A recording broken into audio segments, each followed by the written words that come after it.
Welcome to Soundarya vlogs. Hi, எல்லாருக்கும் வணக்கம். இன்னைக்கு நம்ம என்ன பார்க்க போறோம்னா முட்டைக்கோஸும் கேப்சிகமும் வச்சு பொரியல் தான் பார்க்க போறோம். இப்போ வாங்க எப்படி பண்றதுன்னு பார்க்கலாம்.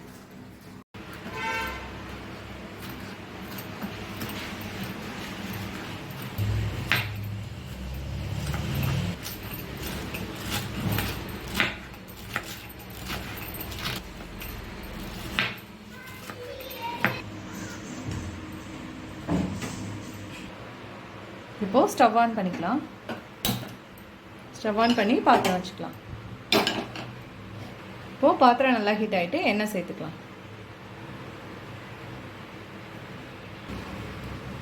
இப்போ எண்ணெய் நல்லா ஹீட் ஆகிட்டு அதில் கடுகு உளுத்தம் பருப்பு சேர்த்துக்கலாம். இப்போ கடுகு நல்லா வெடிச்சிருச்சு. அதே கடலைப்பருப்பு ஒரு ஸ்பூன் சேர்த்துக்கலாம்.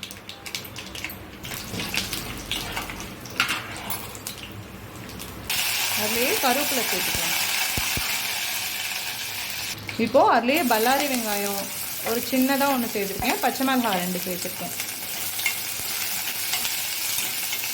இப்போது வெங்காயம் ஓரளவு நல்லா வதங்கட்டும்.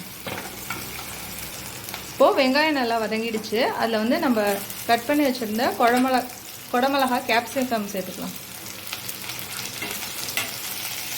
இப்போது கேப்சிகம் ஒரு 2 நிமிஷம் நல்லா வதங்கட்டும். இப்போ 2 நிமிஷம் ஆயிடுச்சு. அதில் முட்டைக்கோஸ் சேர்த்துக்கலாம்.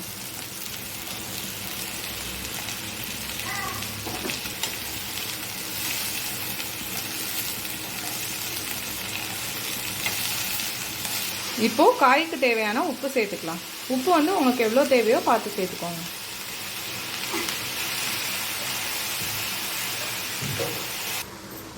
இப்போ தேங்காய் நான் 3 சில்லு எடுத்திருக்கேன். இதை மிக்சியில் அரைச்சி எடுத்துக்கலாம். மிக்சி ஜாரில் அரைச்சி எடுத்துக்கலாம்.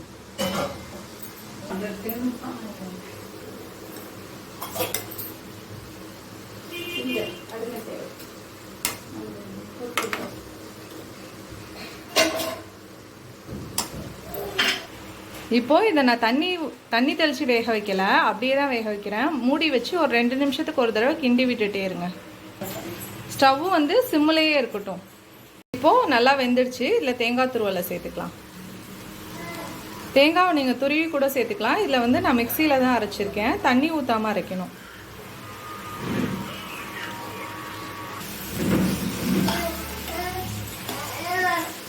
இப்போது நம்மளோட முட்டைக்கோஸ் கேப்சிகம் பொரியல் சூப்பராக ரெடி ஆகிடுச்சு. இப்போ ஸ்டவ் ஆஃப் பண்ணிட்டு சர்வ் பண்ணிடலாம். இப்போது நம்மளோட முட்டைக்கோஸ் கேப்சிகம் பொரியல் சூப்பராக ரெடி ஆகிடுச்சு பாருங்கள். முட்டைக்கோஸ்னால் எல்லா சாதத்துக்குமே சாப்பிட சூப்பராக இருக்கும். சாம்பார் சாதம், புளி சாதம், தயிர் சாதத்துக்கும் இது சாப்பிட்டா சூப்பராக இருக்கும். இதில் கேப்சிகம் போட்டு டிஃப்ரெண்ட்டாக பண்ணியிருக்கோம். இதை நீங்களும் வீட்டில் ட்ரை பண்ணி பார்த்துட்டு எப்படி இருக்குன்னு கமெண்ட் பண்ணுங்கள். தேங்க்யூ.